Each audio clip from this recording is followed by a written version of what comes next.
Olá pessoal, sejam bem-vindos em nosso canal Isso é Física, sou o professor Márcio e na aula de hoje nós vamos discutir sobre um dos movimentos mais problemáticos que é estudado na cinemática, chamado de lançamento oblíquo.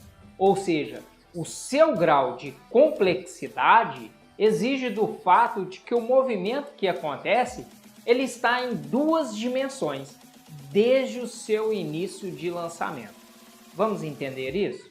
Girl, what if I get higher? What if I start doing things I know I will regret? I will make my own way, I will not surrender. I will do my best until I get put under. Ao contrário do lançamento horizontal, onde o objeto desenvolvia uma velocidade orientada horizontalmente, e só depois que ele deixava o contato com a superfície que ele começava a apresentar um movimento vertical. Por outro lado, no lançamento oblíquo, desde o início do lançamento, esse corpo, o objeto, ele já apresenta esses dois tipos de movimento simultâneos. Um exemplo bem clássico desse movimento, no caso do movimento oblíquo, é quando um jogador de futebol ele chuta uma bola. E vejam que no primeiro momento a bola se encontra no chão, melhor dizendo, na grama. E ao chutar a bola, ela sai com uma trajetória parabólica. Vamos entender isso passo a passo. Vejam a nossa bola de futebol que está no chão, obviamente, e em um determinado momento ela sai formando um ângulo com a minha direção horizontal, onde nós vamos representar pela letra tetra. A partir deste momento, a bola de futebol ela passa a descrever essa trajetória parabólica, certo? Bom, eu quero deixar claro para vocês que desde o início do movimento, essa bola passa a ter um movimento na horizontal e o outro que acontece na vertical. E devido a isso é necessário a gente iniciar o movimento decompondo o nosso vetor velocidade inicial em duas componentes ortogonais, ou seja, um em VOX e o outro em VOY, ou seja, a velocidade inicial em x e a velocidade inicial em y. Essas são as duas componentes na horizontal, que é o VOX, e na vertical o VOY, do meu vetor velocidade inicial. E se este ângulo de inclinação formando entre o vetor velocidade inicial e a direção VOX, nós podemos calcular eles através do seno e o cosseno. Mas antes eu quero mostrar aqui para vocês separadamente, onde nós temos a velocidade inicial, o meu VOX, o ângulo tetra e o VOY, que eu posso representar aqui, certo? Sendo assim, nós temos um cateto oposto a esse ângulo, um cateto adjacente e a minha hipotenusa. Logo, o seno de tetra é igual ao cateto oposto sobre a hipotenusa. Substituindo, nós temos que o seno de tetra é igual a VOY, que é o meu cateto oposto, dividido pela minha hipotenusa, que é a velocidade inicial. Aqui nós temos uma regra de 3 simples, não é isso? Bem claro para vocês. E uma regra de 3 simples nós multiplicamos cruzado. Ou seja, a velocidade inicial de y vai ser igual à velocidade inicial, que a bola sai, vezes o seno de tetra. Agora nós podemos determinar também o cosseno, onde o cosseno de tetra é o cateto adjacente sobre a hipotenusa. O cosseno de tetra, o meu cateto adjacente, é a velocidade inicial em x e a hipotenusa é a velocidade inicial. Da mesma forma que nós fizemos para a velocidade inicial em y, fazemos também para a velocidade inicial em x, uma multiplicação cruzada por uma regra de 3 simples. Então, nós temos que a velocidade inicial em x é igual à velocidade inicial vezes o cosseno de θ. Tá, porra. De início, vamos começar estudando esse movimento, identificando algumas características que a gente julga importante, certo? Então, vejam bem, quando a bola ela é lançada obliquamente, ela está sujeita a uma ação da gravidade que atua verticalmente para baixo, não é isso mesmo? E como há uma componente horizontal da velocidade e a gravidade atua verticalmente para baixo, isso seria como se a gravidade não conseguisse gastar essa componente da minha horizontal, da velocidade horizontal, vamos se dizer nestes termos. Isso tudo, pessoal, é para dizer que a componente horizontal da minha velocidade, ela é constante. Ela não muda em nenhum momento. Vamos entender isso. Sendo assim, nós vamos representar a componente horizontal da minha velocidade de mesmo tamanho em todos os pontos. Esse vetor aqui, pessoal, ó, o Vx e Vox, ok? Sendo assim, nós vamos colocar as características para ele. E a primeira característica que nós temos é que a componente horizontal da velocidade, ela é constante em toda a sua trajetória. Ou seja, ela não muda o seu valor. O mesmo já não se pode dizer com a componente da vertical da minha velocidade. Ou seja, a componente da vertical da minha velocidade, ela é variável. E se ela é variável, nós temos um movimento uniforme variável. Ou seja, a sua velocidade na subida, ela diminui, velocidade em y, de tal forma que na descida a sua velocidade aumenta, pois ela está a favor da minha gravidade, não é isso? Então, nós vamos representar esses vetores aqui. Percebam, pessoal, que quando ele está subindo, esse vetor aqui, ele é maior do que esse segundo ponto da minha bola. É lógico, a sua velocidade está diminuindo, não é isso mesmo? De tal forma que quando começa a descer, esse vetor aqui, o VOY, é menor do que o VOY do segundo na descida. Lógico, ele está ganhando velocidade, não é isso mesmo? Agora, eu chamo a atenção de vocês. Se na subida a velocidade da bola diminui e na descida ela aumenta, isso nos dá a entender que em algum lugar a sua velocidade é zero. Pessoal, como discutimos que na horizontal a velocidade de x não muda, ou seja, ela é constante em toda a sua trajetória, e como na subida a sua velocidade em y vai reduzindo, logo, quando ele desce, ela vai aumentando em consequência da gravidade, então é óbvio que no ponto máximo, ou seja, na altura máxima onde essa bola chega, a sua velocidade em y é igual a zero.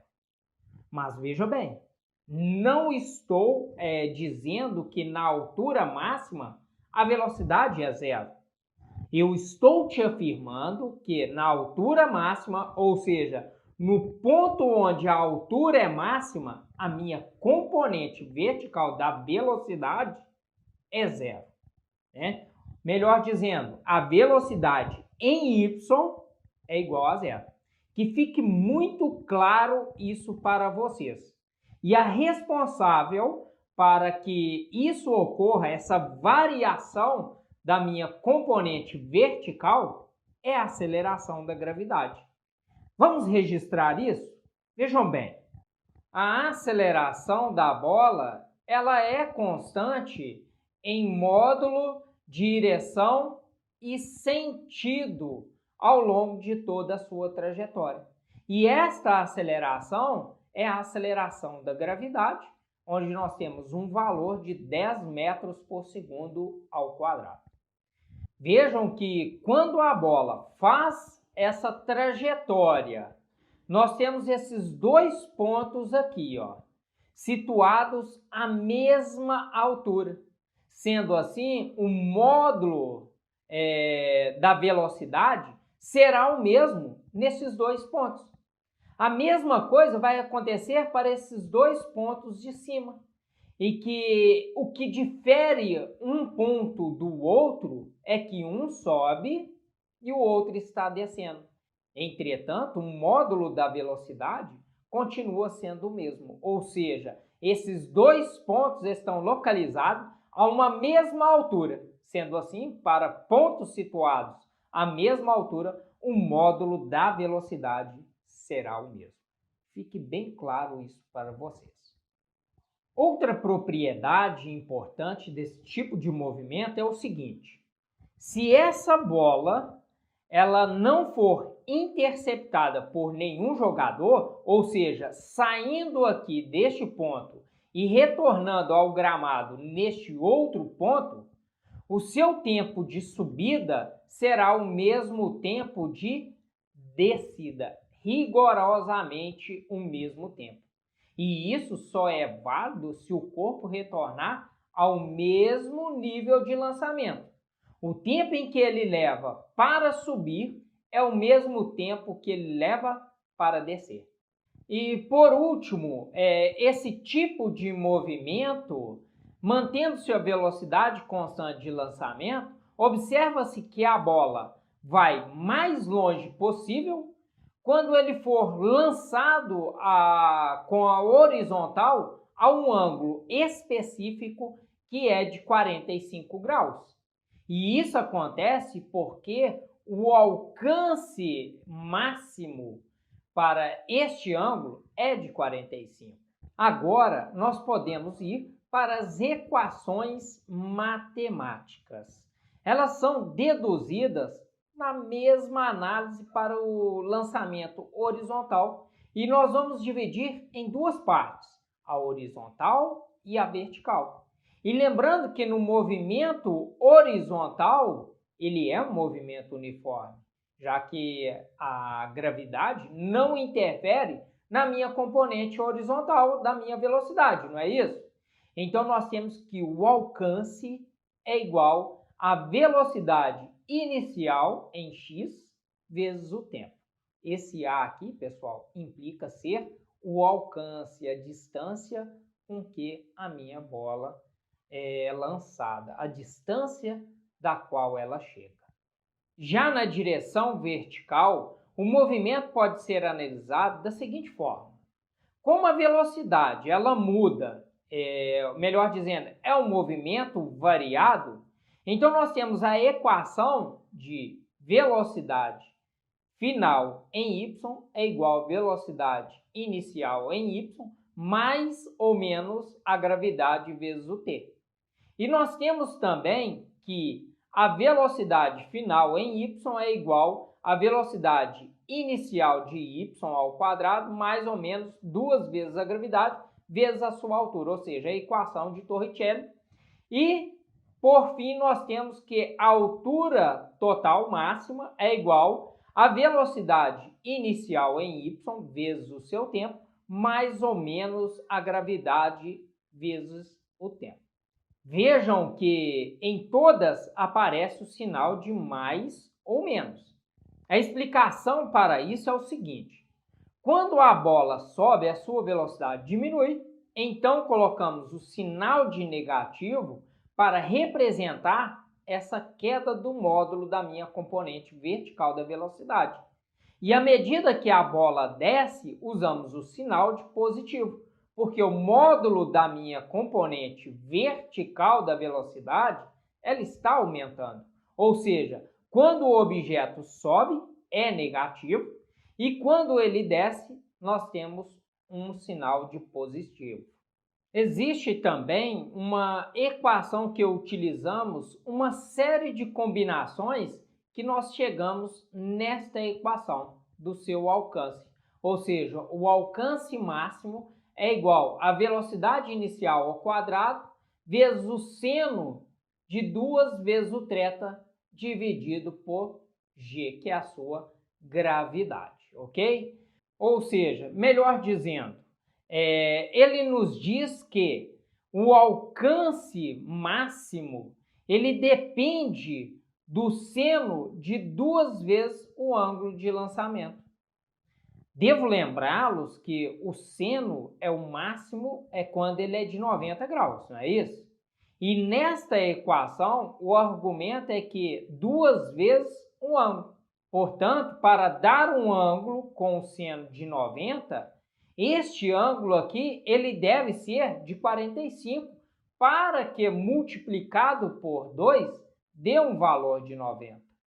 Isso resulta no valor máximo. Ou seja, o alcance é máximo quando o seno de θ é igual a 1. Quando o seu ângulo for de 90 graus. E para finalizar, assim como no lançamento da horizontal, nós temos também uma combinação desses movimentos. Não é isso mesmo? Ou seja, uma velocidade resultante aqui, pessoal. E isso vai acontecer para todos os pontos dessa bola. Melhor dizendo, em toda a sua trajetória. E é por esse motivo que a velocidade e não a componente é dado por v igual a vx ao quadrado mais vy ao quadrado. Ok? Espero que tenha ficado bem claro isso para vocês. Obrigado pela paciência. Então, pessoal, se você chegou até aqui, isso significa que você gostou da nossa aula. Então, eu quero te pedir para deixar o seu like, se inscreva em nosso canal, compartilhe com os seus amigos, pois assim você estará ajudando o nosso canal a crescer. Um meu muito obrigado, até a nossa próxima aula e fique com Deus.